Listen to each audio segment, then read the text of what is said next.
सुप्रभात बच्चों। आशा करती हूँ कि आप सभी स्वस्थ होंगे और अपनी पढ़ाई सुचारू रूप से जारी रख रहे होंगे। संत काव्य, आज हम संत काव्य की प्रवृत्तियों के बारे में पढ़ेंगे। संत काव्य निर्गुण काव्य धारा के अंतर्गत एक प्रमुख काव्य धारा है। निर्गुण संत काव्य धारा से अभिप्राय उस काव्य धारा से है जिसके अनुसार ईश्वर का न तो कोई रूप है, न कोई रंग है, न कोई आकार है। ईश्वर तो कण कण में विद्यमान है।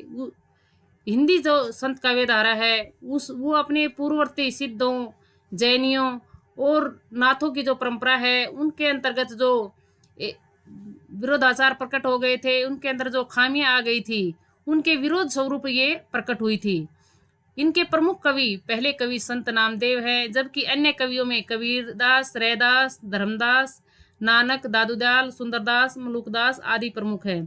भक्ति काल की जो निर्गुण काव्य धारा है उनके प्रतिनिधि कवि कबीरदास जी हैं, जो एक क्रांतिकारी कवि के रूप में कहलाते हैं, और उनका जो संपूर्ण काव्य है वो बीजक नामक ग्रंथ में ही संग्रहित है। निर्गुण संत काव्य की प्रमुख प्रवृत्तियां। जो संत काव्य धारा थी उन्होंने निर्गुण ईश्वर की उपासना पर बल दिया है। उनके अनुसार ईश्वर कण कण में विद्यमान है, उसका न तो कोई रूप है, न कोई आकार है, न वह जन्म लेता है, न उसकी मृत्यु होती है। निर्गुण ईश्वर के स्मरण पर बल देते हुए कहते हैं कि निर्गुण राम जपूरे भाई, अविगत की गति लखी न जाई।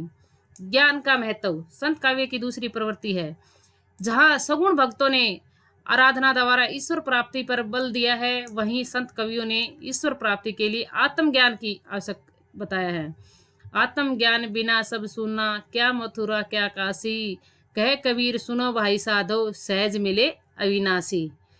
संत काव्य की तीसरी जो प्रवृत्ति है वो है गुरु का महत्व। संत कवियों ने गुरु का स्थान ईश्वर से भी ऊंचा बताया है, क्योंकि गुरु ही अपने शिष्य को दिव्य दृष्टि प्रदान कर ईश्वर प्राप्ति के में सहायता करता है। परंतु उनके अनुसार गुरु जो है सतगुणों से युक्त होना चाहिए, नहीं तो गुरु और शिष्य दोनों ही ज्ञान रूपी सागर में डूब जाएंगे। सतगुरु की महिमा अनंत, अनंत किया उपकार, अनंत लोचन अनंत उघार, या अनंत दिखावन हार। संत काव्य की चौथी जो विशेषता है वो है बाह्य आडंबरों का विरोध। संत कवियों ने अपने काव्य में हिंदू और मुसलमान दोनों में फैले हुए विभिन्न मिथ्याडंबरों का विरोध किया है। चाहे हिंदू की मूर्ति पूजा हो या मुसलमानों का मस्जिद पर चढ़ करके जोर जोर से चिल्लाना हो, सभी का उन्होंने खुल करके विरोध किया है। संत काव्य की जो प्रमुख पांचवी विशेषता है वो है वर्ण व्यवस्था का विरोध। यानी संत कवियों के अनुसार धरती पर सभी प्राणी ईश्वर की संतान हैं, कोई बड़ा या छोटा नहीं है, उनमें कोई जाति पाति नहीं है। उन्होंने जाति पाति का खुल करके विरोध किया है।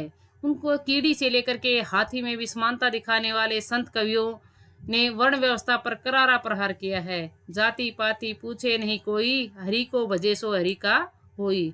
संत काव्य की जो प्रमुख अब है भाषा।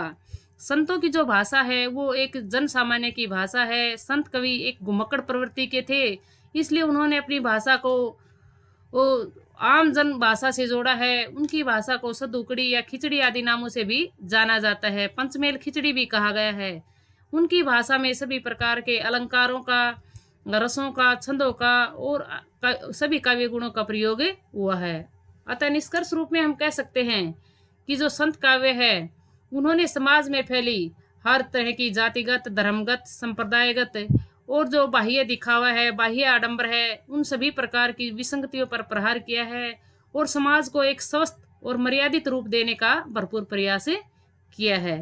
धन्यवाद।